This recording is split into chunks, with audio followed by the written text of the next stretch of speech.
Hello mga ka-bakers. Ayan. Magandang umaga sa inyo lahat. Meron na naman akong nadadaan nito. Kakahango lang galing sa Kawali. Ayan. Binangkal to kung tawagin dito sa Visayas, Mindanao.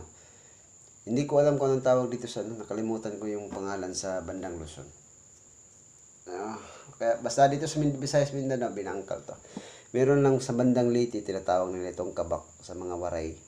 Okay. So, pangalan nito nakadepende pa rin sa lugar, Kasi depende kasi ka lengguwahe na gamit natin. Okay? Kaya nagbabago ng Kaya lang maraming recipe na malabas dito. Minsan mapapansin nyo, medyo oily o kaya gami yung dating. Makunat ba? Makunat. Kasi yung iba dito gumagamit ng bread type na binangkal. Yung pinapasada. Nadaan sa pisada ba? Naglalagay sila ng kulay tapos pinapalsa para malaki siya titingnan. Okay? Ako naman ayoko nung ganun. Kasi nga pag piniprito mo yun, nag-absorb ng mantika tapos pag lumalamig niya, kinakain mo makunat. Ito, nagulat ako nang bumili ako ngayon. Kasi yun nga, kaparehas nga ng ginagawa kong binangkal. Hindi na ako nagpalit ng recipe mula noon nang natutunan ko ito. Kasi ito nga talaga gusto ko sa binangkal. Kaya tinatawag ko itong original binangkal. Okay, kasi yun nga yung nakasanayan, bata pa ako.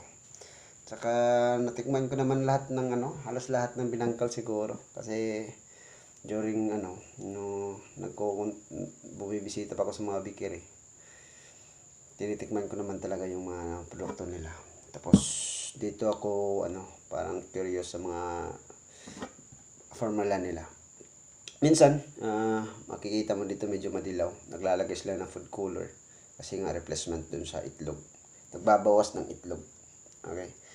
Since naman cookie type yung recipe natin, hindi mo kailangan talaga bawasan ng itlog.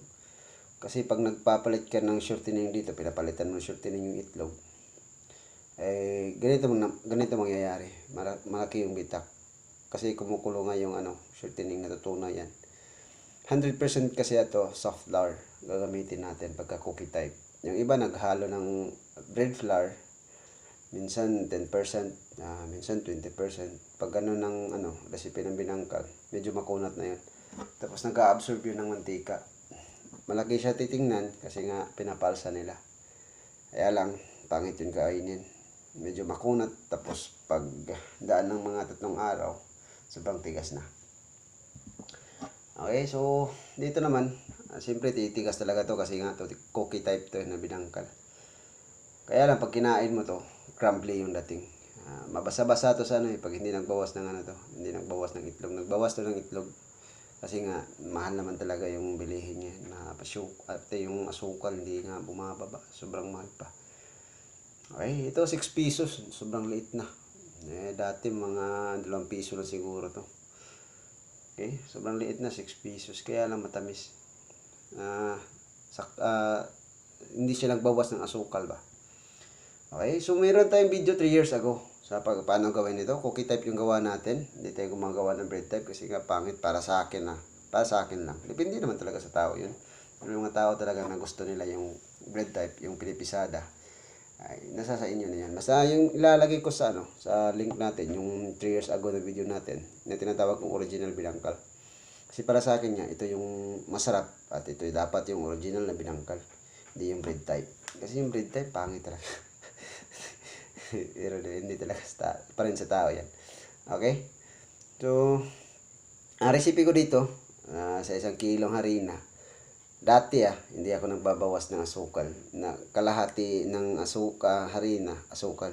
So 1 kilo ng 1 kilo ng third class flour o yung soft flour. 500 grams yan, asukal.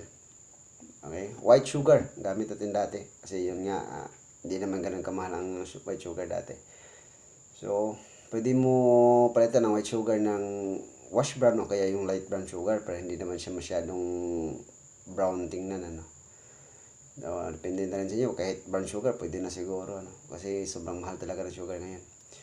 Okay, so 1000 grams na third class flour o soft flour, 500 grams na sugar, 4 na pirasong large egg.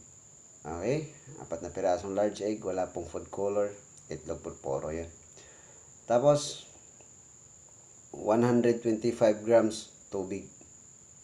25 grams, ano, oo nga, 125 grams tubig, tapos 25 grams oil. So, ganun lang po. 35 grams baking powder.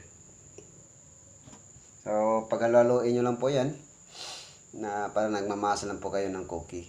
Okay, ulitin lang po natin kasi medyo naputol-putol tayo sa paggawa ng pagbigay ng recipe natin ng cookie type binangkal. Ulitin po natin. Third glass flour, 1 kilo, o yung soft flour kung tawagin. 1 kilo, 500 grams na sugar, 35 grams baking powder, 4 na perasong itlog, large egg po, gamit natin large egg, tapos 125 grams na tubig, 25 grams na oil. Pwede kayo maglagay dito ng konting skim milk, kaya lang konti lang talaga, o kaya yung Bear Brand. Ako mas prefer talaga ako sa Bear Brand kaysa kahit nga Alaska at Bear Brand, mas prefer ako sa Bear Brand. So mas maganda maglagay kayo ng konting milk dito kasi na-enhance yung lasa. Okay, yung iba naman naglalagay ng margarine, kaya lang ganito talaga mangyayari, maglalaki yung crack ba, minsan nagkakahiwalay nga to. Okay, ako naman hindi, sakto lang. Pwede ka maglagay ng kunting salt. Okay, pwede mo lagyan to na 3 grams salt per kilo of flour. O kaya hanggang 5 grams na salt, pwede yun. Kaya lang ang salt pag masobrahan kasi, na tumitigas din to. Kaya konti-konti lang ng salt. Okay, so maglalagay ako ng link. Sana ito makatulong sa inyo. At pakishare na rin po sa mga taong may nangangailangan kung paano gawin ng cookie type binangkal. Okay, maraming salamat po. Hanggang sa muli. Babush!